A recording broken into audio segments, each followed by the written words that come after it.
Hello and welcome. Thank you all for being here today. I am Nick Kanoki, the Director of Technology for the Asset Leadership Network, and I am very excited for our conversation today with Richard Dietz from the Washington, D.C. government.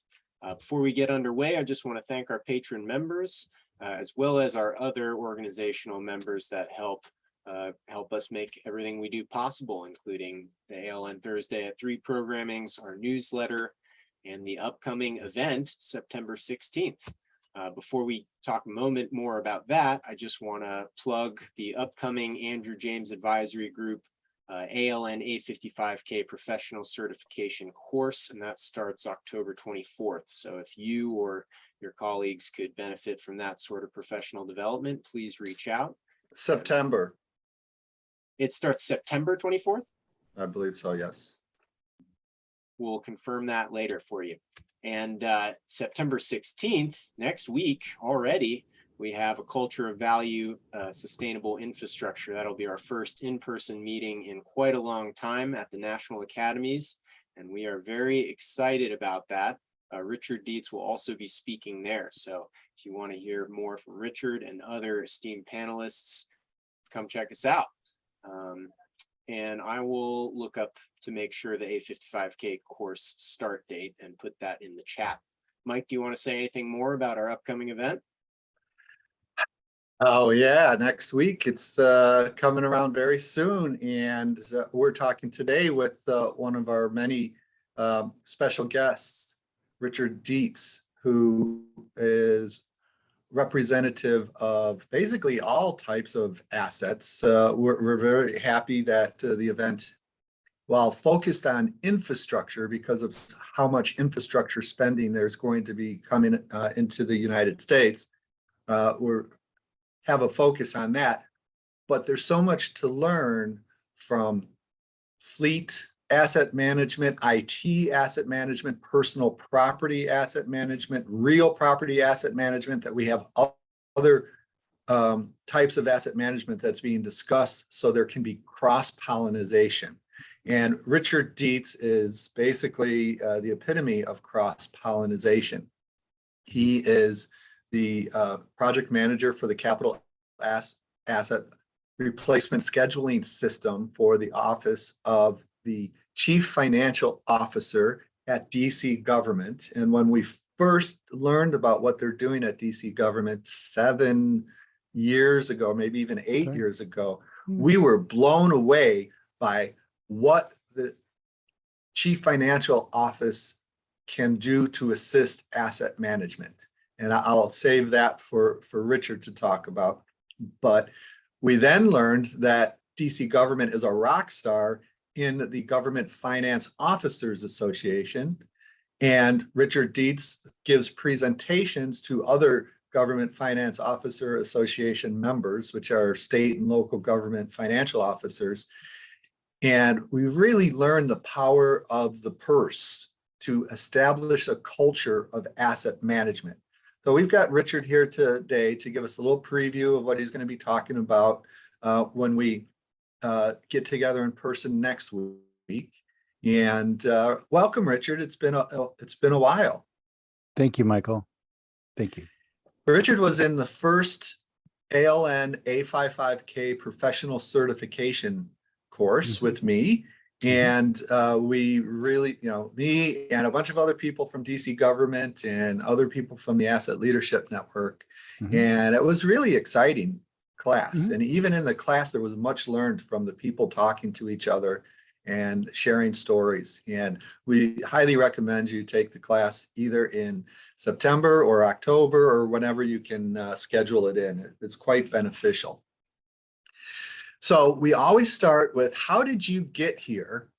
How did you get to this point in your asset management journey? I doubt that you went to college saying you wanted to be involved in asset management. So Richard, tell us a little bit about how you got where you're at. That's right. I did not plan my college career to be here. It just sort of ended that way, and it is a lot of fun. So how did we get here? The root problem, right? How does anybody get here? Well, it is a culture. DC government, we're a fairly big government. The culture for us started with our own office from the top highest leader, the chief financial officer, Jeff DeWitt. He was the leader at that time, and it was his decision to pursue asset management, and it was a root problem. And it's funny that you mentioned this, Michael, because wherever I go and whoever I talk to about asset management, it's the same question. How did I start? Institute Asset Management ask it, you ask it, GFOA ask it, AWWA ask it, UESI ask it, All everybody right, asks. we've got to say AWWA Oh, American Waterworks Association. and E. So those are underground services. Both of those two are underground water assets. So they do water and sewer, right? Okay. Yeah, so asset management can be above ground, can be below ground. Everybody has their own definition of asset management. I have my own definition. We're not here to talk about that. But we can love to.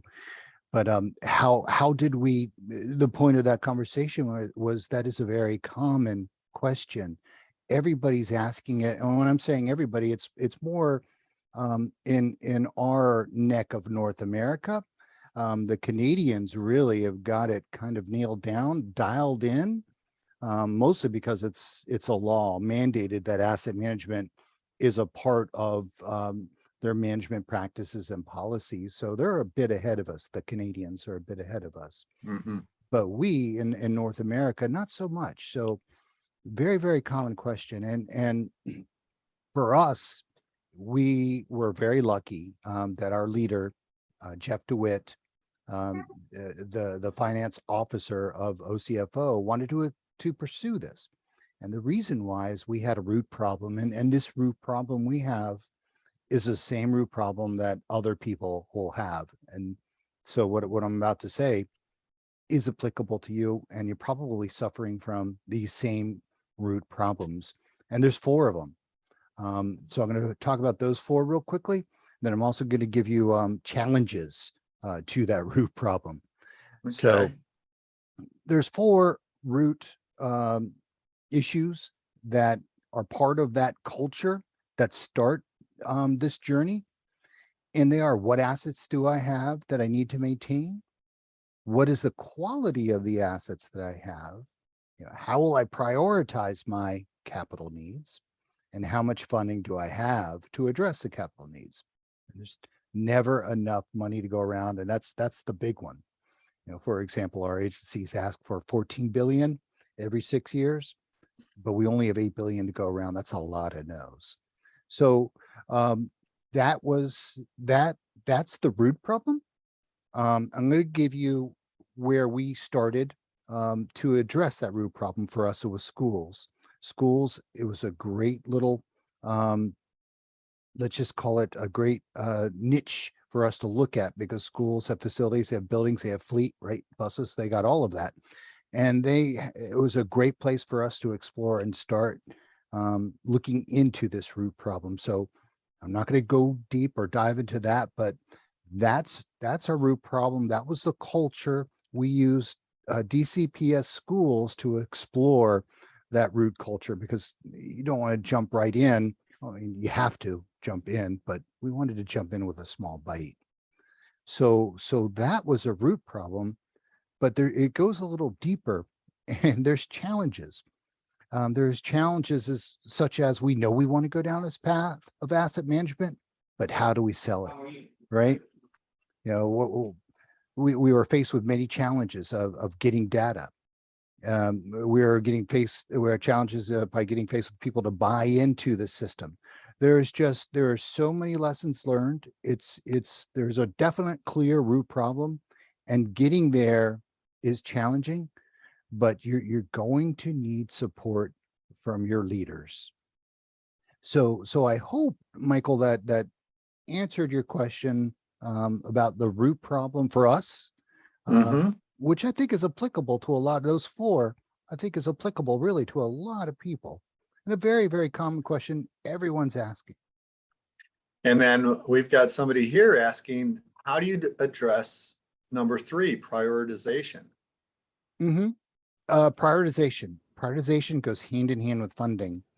Um, lessons learned. Okay. There's so many lessons learned.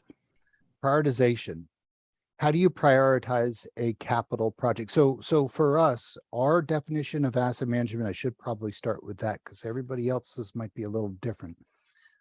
We want to know what assets we have. We want to know the condition of our assets. Our assets by definition is anything greater than 5,000. And then we want to project future expiration. When will those assets expire? So we're about capital assets that expire and replacing them, hence capital asset replacement scheduling system. So for that, knowing that our definition is projection of future expirations, how will I prioritize my future expirations?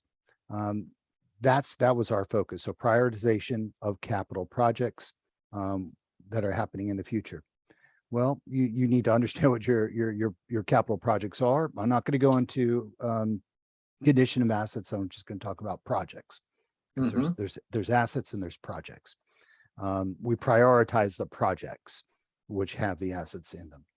So how do you prioritize building a school next to getting a fleet or buying a fire truck, right? Two different things, both very important. How do you prioritize? Is education for children greater than security? It's so tough to do. Well, you need to develop a scoring system. We've actually had lots of lessons learned on scoring. We had the best, I'd like to think it was the best anyway, scoring system that could prioritize a vehicle purchase, such as an ambulance, to building a new jail, right? So very different things, but we were able to find a way to get them on the same plane. They both would get 100 points in a perfect world.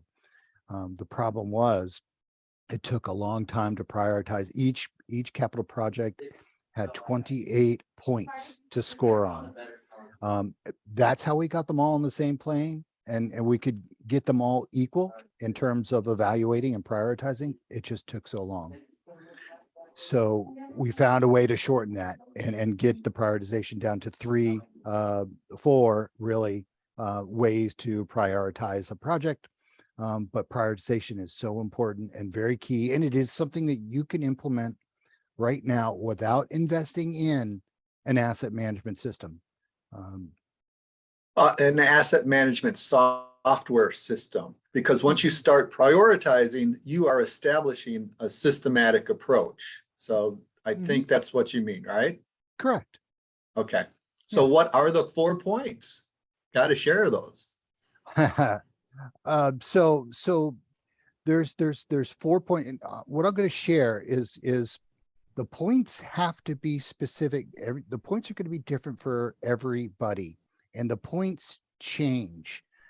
They change yearly, and I'll give you a reason why they change. COVID-19, that changed our scoring. We went more health, less other things, less facilities to be specific. The prioritization of facilities went down. The scoring of health and health awareness went up. So the one thing you're going to find is it's a continually evolving scoring system. So there are some things that will stay the same, and we can certainly talk about that, but it's going to be dependent upon what the needs are of if you're a city, what the needs are of your city. Political motivation, right? That's so important. Whether it's for us, it's a mayor and we have council members, and everybody has their own priority, but you gotta factor that in. So to answer your question, the prioritization is going to require buy-in of a group of people. So to make your prioritization work, you're going to have to formulate teams. For us, for Washington, D.C., our teams are IT, equipment and other, the facilities, and then we have the roads and highways. And we have those as teams. Those teams have their own priorities, and we work and develop what those are. And then we tweak as necessary. But to make the prioritization work, you've got to have teams of people. Those teams of people have to be experts in their fields. They have to understand how the prioritization works, and they can be simple things to more complex things. It could be as simple as, was this project in existence last year? If you're in existence last year and you're in existence now this year, you'll have a higher priority than a project that was not in existence last year and is brand new, maybe building a bridge or something. Well, you want to keep your fleet in motion and going rather than degrade your fleet, not spend money and build a bridge. That fleet is going to have a little bit of a higher priority. So there is the one thing I've learned, there is no one set definition, and every year you have to revisit your priorities. ISO 55000 10.3, ISO 55001 10.3, continuous improvement. And that applies to priorities. And your example of COVID is excellent. Of course, things changed once COVID hit. So speaking of COVID, prior to COVID, when we were meeting in person and we were able to have DC Office of the Chief Financial Officer come and present, we had learned that your approach to establishing CARs helped get you $100 million in savings on bond interest over 10 years. And that was not even an intention of getting your assets understood, categorized, listed, and starting to evaluate the replacement cycle of them. We learned that things like a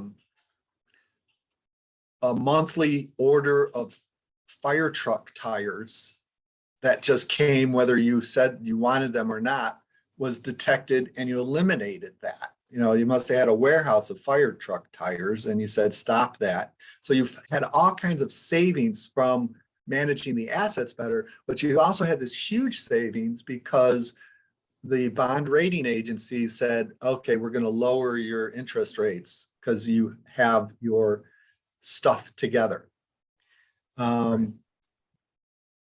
That was establishing a culture of asset management. We learned that the rule was, if your department doesn't give the CFO information in this format on a weekly basis, then you don't get any money. And people said, hey, we got something going on, we need money. And then the chief financial officer could say, read this. It says you don't get any money until you give us information this way. So you change the culture very forcefully, and I think eloquently and purposefully, intentionally. And what has happened to the culture? What kinds of things have happened in the past 3 years that have evolved since we talked to you last time? Maybe some unintended things might be interesting to talk about. Sure. So as we're going down this road, our asset management journey, and we're cataloging and identifying all of our assets, right? So we know every capital asset that's over 5,000. We've done that by plugging into various different systems. We can generate reports. We have easy access to data. One thing I found that I actually probably need to, that I am trying to change a culture on, and I've got a way to do it, is becoming a steward of data. That culture is evolving. People are finding an easy way to get data now, because we're tracking the data, right? We're monitoring the data by connecting to the data source. We're pulling it up and doing condition and doing replacement schedules, identifying what's here now, what needs to be fixed or replaced in the future. Well, we have all the asset schedules. The culture is now in the DC world. They're finding that you can go here to get your asset information and not to the data source. Keep in mind, we're tied to the data source. The data sources are so many different and varied. You need, various IDs to get into the various data sources or permissions. Well, now you have a one-stop shop. You can go right on in and you can get your vehicle counts, your replacement schedules, condition reports, and that's fine. I think that's wonderful, but it was an unintended culture consequence that happened. So lesson learned that you're gonna have to manage that. Excellent. So they're coming to you for reports, and they see that they can turn that data into information that gives them knowledge about how to run their departments better? That's to get information, to have the knowledge to make decisions. That's right. So it's just an easier way to get that data, to get that knowledge. So I'm finding I have to address that culture shift by changing how I present the data. And we're doing that now with a new system we're implementing, CARS 2.0. Oh, excellent. Yes, so creative, right? So dashboards. Dashboards are our future. It's an easier way to consume data. And these dashboards are somewhat intuitive, where you can, sure, you have the whole picture of I can get the entire city's fleet on one screen, red, yellow, green, condition scores, but you could download the entire fleet if you're interested and have it now on an Excel sheet, and you could see all the police marked cruisers or ambulances or scooters, whatever you're interested in.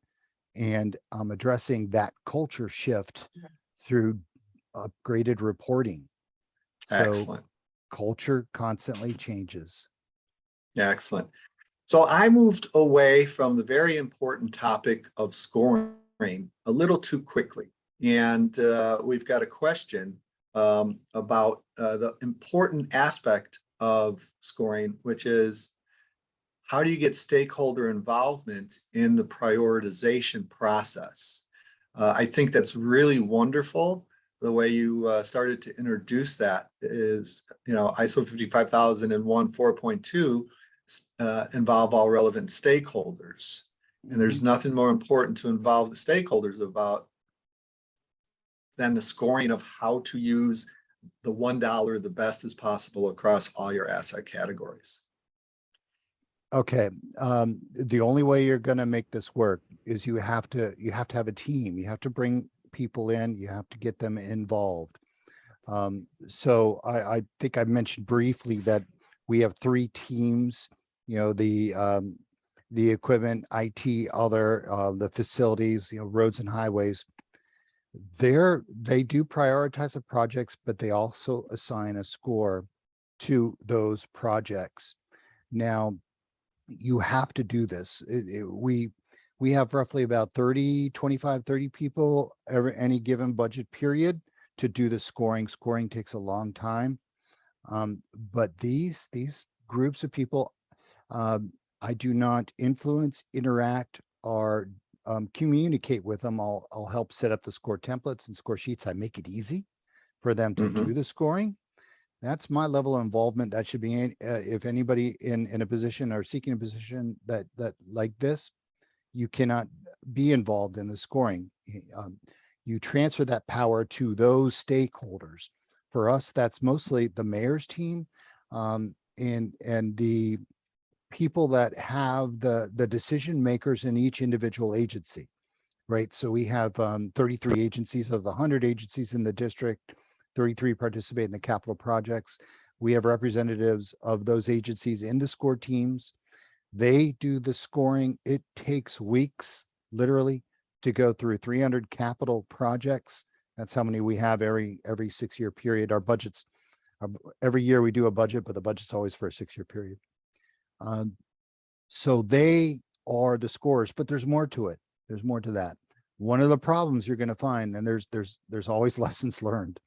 This one you probably already know and are aware of, is everyone thinks their project's number one, right? Mine's first, mine's the best. If you go to DCPS, they're going to say their parks, their playgrounds are better than the recreation parks, right? So they're number one. Well, parks will say the same thing. They're number one. Everybody says they're number one. You have to manage that, but you got to have that. You have to have these people involved. So what you're going to end up doing, maybe it's something like what we did as far as scoring, because you want to get a score, you want to have what's number 1, what's number 300. You do that, you get these people together, they drive the score needle 90%. You're going to have, once you herd all those cats and you get that scoring done, you're 90% done with your score. You know pretty much what's at the top and what's at the bottom, but now you got to break all those ties. There's some simple ways to break ties. I brought up one way, an easy way, and the ways you break ties are ways that don't move the needle very much. It just moves a smidge. And one way to move it just a smidge is look at that capital project. Did that capital project exist last year? If it did, it gets a bonus point. If it did not, no bonus point. You move on to the next project. You apply that to all the projects, but you have about 8 of those movements that move it a smidge, all prepared. Another one besides was it here last year could be, is it a potential P3 project? You know, what is the capital? Does this project have a capital operating budget burden? So if, for example, you're buying a new asset management software program, well, that software program, any capital software program pretty much has a 20% operating fee. You just plan 20%. So you know it's going to have an operating fee. If it has that, then you might get a little nick in that score. So we have a group of people, experts, stakeholders, mayors, folks, decision makers. They score, move the needle 90%. You come in right behind them and you try to break all those ties. And you break all those ties in a way that is just moving it just a smidge, and that no one will disagree with. And those, we got great examples of those, but that was a few. Richard, I think we need to get a panel on scoring together and have an in-depth talk on this. You've brought up a really important and valuable topic, so thank you for that. Before we go, I would like to ask you to very quickly talk about something. Your panel is called Power from Associations. And our idea is that in order for an organization to succeed, they need the best practices from many associations, not just from one. And you mentioned 3 associations that you are engaging with and sharing information with. Is there any association that you go to that helps you learn and do your job better? Very, very great question. And the answer is you have to talk to as many people as possible because we're in our infancy. There's few leaders in our neck of the woods. So attending those GFOA conferences and AWWA is foreign to us because they're a water service company. We at DC government, we don't do water or sewer, right? We rely on WASA to do that for us. But here I am going to an AWWA conference which is about water works, because they themselves, even though in the water infrastructure, they got fleet, they got facilities, they got buildings, they have things and ideas to share, condition and scoring. So there's really no one set place that I go to. I just speak to many people as I can. Well, that's what we're saying at this event. And the Asset Leadership Network is, not trying to be your only association. We want to create the network of information sharing. So thank you for emphasizing what we do and how we're doing it. And thank you for participating today and next week. And I look forward to seeing you in person. And thank you. And thank you to all of our attendees today. We really appreciate your interest and support. So Nick, will you take us home? Of course. Yeah, a special thank you to our patron members. Again, their support is essential for programming like this and our upcoming event, and as well as our other organizational members, especially the Andrew James Advisory Group and the US TAG. But the Andrew James Advisory Group, we do want to mention the clarified time for that upcoming course is a start date of October 24th. So you have a little time to make that decision or share some information with a colleague to get them interested. Mike, did you want to say something there? Thank you for correcting me. I was misinformed and I'm supposed to be the one with the right information. But Richard, that was a great class that we shared, and I recommend it to people. I don't, I'm sure you and the 6 or 8 other people from DC government who took it would do the same. Mhm. And please, everyone, join us next week. We're going to be together in person. In addition to the full day of programs at the National Academy of Sciences on Constitution Avenue, we're going to have a alliance building dinner at Circa across from the Foggy Bottom Metro Station. And if you can't be with us during the day, we have something in the evening you can join us with, and I'd love to see you there. Yep, that's I think all we have for today. Thank you guys so much. Bye, everyone.